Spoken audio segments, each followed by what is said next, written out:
آ، اچھا، کوئی اپنا کوئی میرا خیال ہے اب کافی وہ فارمل باتیں بھی ہو گئی ہیں، کچھ مطلب اندر کی باتیں کریں نا، کوئی آپ کو کوئی ایسا کوئی واقعہ یاد ہو جو ابھی تک آپ بھولے نہیں ہیں، محفلوں پہ جانے کے حوالے سے، یا کوئی یادگار محفل، اور جہاں پہ آپ نے کافی دیر تک پڑھا ہو، اور مائک بھی نہ ہو، ساؤنڈ سسٹم بھی نہ ہو، کیا ایسی کوئی کفیات تھیں، اور کیسا یہ بالکل سسٹم؟ ایسی بالکل ایسی محفل ہے، ضرور ہے میری لائف میں. ہر نعت خواں کے ساتھ جو ہے وہ کوئی نہ کوئی کہانی، کوئی نہ کوئی ایسی کیفیت والی بات جو ہے وہ جڑی ہوتی ہے. کسی نہ کسی ہوں جو ہے وہ لمحہ اس کو نصیب ہوا ہوتا ہے، اور میری زندگی میں بھی ایسا یہ لمحہ آیا. اور وہ لمحہ کہاں آیا؟ وہ مدینہ پاک میں آیا. سبحان اللہ. ہوں سبحان اللہ. میں خود بھی ابھی وہ لمحہ یاد کرتا ہوں تو میری کیفیت جو ہوتی ہے وہ دل روشن سمجھنے کے ہو جاتا ہے، پربہار طبیعت ہو ہوں جاتی ہے وہ لمحے یاد کر کے. تو وہ میرے پیر و مرشد حضور قبلہ پیر صوفی انور مدنی دامہ برکاتہم العالیہ کریم سلطان صاحب، آپ کو تو پتہ ہی ہے اس واقعے کا، اور جن لوگوں کو نہیں پتا آپ کی وساطت سے وہ ان کو پتہ چل جائے کہ رمضان رمضان مبارک ختم ہوا اور میں عید کا دن تھا، تو پیر صاحب کے گھر پہ پروگرام ہوا. اور تب جو سنہری جالیوں کے اندر جو ہے نا غلاف شریف سرکار کی وہ جو چار دیواری ہے اس کے اندر وہ گرین کلر کا غلاف اوپر ہے، تو وہ چینج ہوا تھا اس سال. تو اس کا کچھ حصہ جو ہے وہ میرے پیر و مرشد کے پاس آیا، اس کا حصہ تھوڑا سا.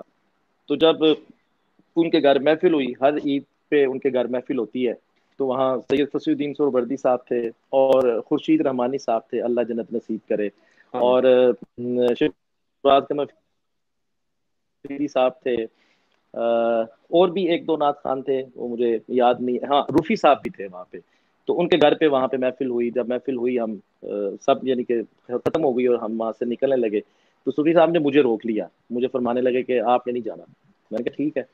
اب میں وہاں بیٹھ گیا، لنگر شنگر سارا ہو گیا، ختم ہو گیا. تو بعد میں مجھے کہنے لگے اب وہ کلام سناؤ، اپنے دامان شفاعت میں چھپائے رکھنا میری سرکار سبحان اللہ. میری بات اللہ. بنائے رکھے. تو وہاں پہ میرے بڑے بھائی بھی تھے، محبوب سلطان صاحب. تو ان دنوں میں وہ وہاں پہ ہوا کرتے تھے. تو ہم نے وہاں پہ ان کے گھر کے بس بیٹے ہی رہ گئے، اور محبوب سلطان صاحب اور میں اور ایک دو ساتھی اور تھے. تو اب میں نے یہ شروع کر دیا، اپنے دامان شفاعت میں چھپائے رکھنا میرے سرکار میری بات بنائے رکھنا. اس میں شعر ہے کہ میں نے مانا کہ نکما ہوں مگر آپ کا ہوں، مجھ نکمے کو بھی سرکار نبھائے رکھنا.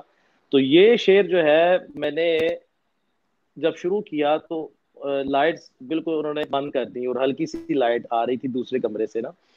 تو شاہ جی اتنی دیر میں ان کے بیٹے جو ہے نا وہ غلاف مبارک لے کے آئے، وہ گرین کلر والا اچھا. غلاف مبارک لے کے آئے. وہ وائٹ رومال میں انہوں نے ایسے کر کے چاروں کونے پکڑے ہوئے تھے وائٹ رومال کے، اور اس کے اندر وہ غلاف شریف تھا.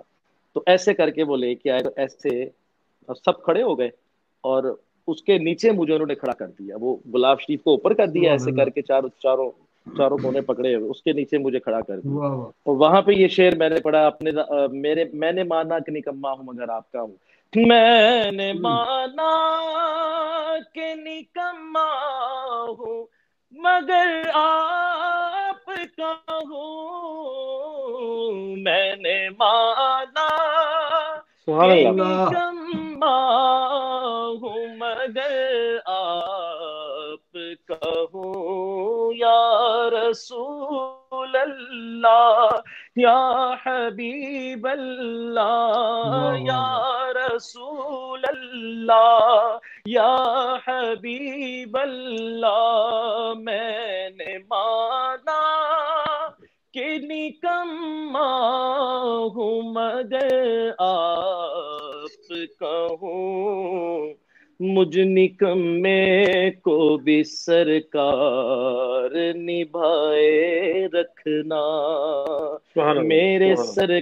واہ واہ واہ سرکار واہ. میری بات بنائے واہ. رکھنا. یہ شعر میں نے تقریباً 3.5 گھنٹے یہ شعر پڑھا تھا وہاں پہ. اللہ اور اللہ واہ اللہ. واہ واہ. یہی مسلسل بغیر مائک کے، کوئی مائک نہیں تھا وہاں پہ، اور اسی طرح ہم اچھا. وہاں بیٹھے تھے، اور 3.5 گھنٹے ایک ہی شعر یہ چلتا رہا، ایک ہی کلام. اور اس کے بعد پھر دعا ہوئی، اور جب محفل یعنی کہ ختم ہوئی تو ہم لائٹ جب آن ہوئی تو تقریباً کوئی 10 سے 15 منٹ کریم صاحب کسی نے ایک دوسرے سے بات نہیں کی ہونی. یعنی کہ یہ کیفیت تھی, صرف سسکیوں کی آوازیں آ رہی تھیں اتنی, یعنی کہ اس محفل میں روحانیت تھی.